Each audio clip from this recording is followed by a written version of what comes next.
प्यारे देशवासियों, नमस्कार। नकारात्मक राजनीति का हर रोज समाज में गिरावट जो है नजर आ रही है। नकारात्मक राजनीति का जो नतीजा है वो समाज में हर रोज देखने को मिल रहा है। समाज में लगातार गिरावट आ रही है, मूल्यों में गिरावट आ रही है। नफरत इतनी हो गई है आपस में एक दूसरे को इस नकारात्मक राजनीति की वजह से। अब देखिए, नंदनगरी के सुंदर नगरी में एक कांड हुआ है। एक महिला अपने पति से बहुत परेशान थी क्योंकि पति उसका नशेड़ी था, मारता पीटता था, बच्चों को भी तंग रखता था। बहुत परेशान हो गई महिला। आखिर में तंग आकर के उसने अपने पति को नशा मुक्ति केंद्र में भेजने का फैसला किया और गाड़ी बुला ली गई। कोई कैब या टैक्सी वगैरह कोई वहाँ गाड़ी बुला ली गई। हालांकि पति जाना नहीं चाह रहा था, शोर शराबा करने लगा, लेकिन कैसे भी महिला ने, उनके बच्चों ने उनको गाड़ी में बिठा दिया।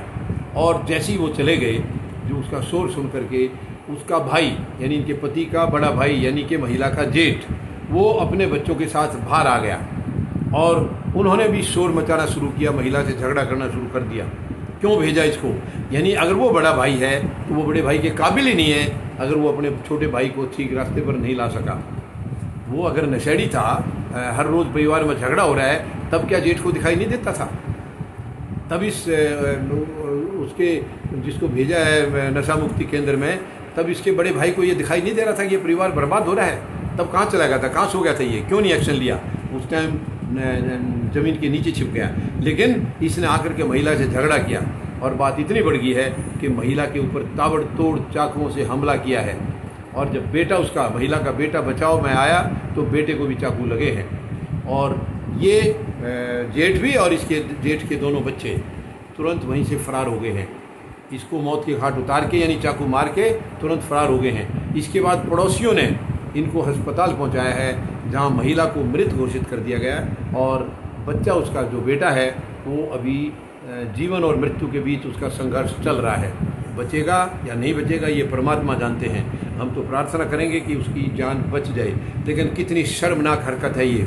समाज में ये गिरावट आई है नकारात्मक राजनीति की वजह से, क्योंकि हर वक्त हर एक के दिल में नफरत भरी हुई है, जलन भरा हुआ है, एक दूसरे के प्रति घृणा भरी हुई है।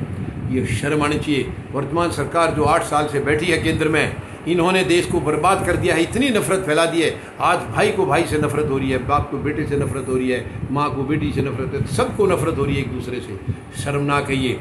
क्या प्रधानमंत्री महोदय को ये दिखती नहीं है?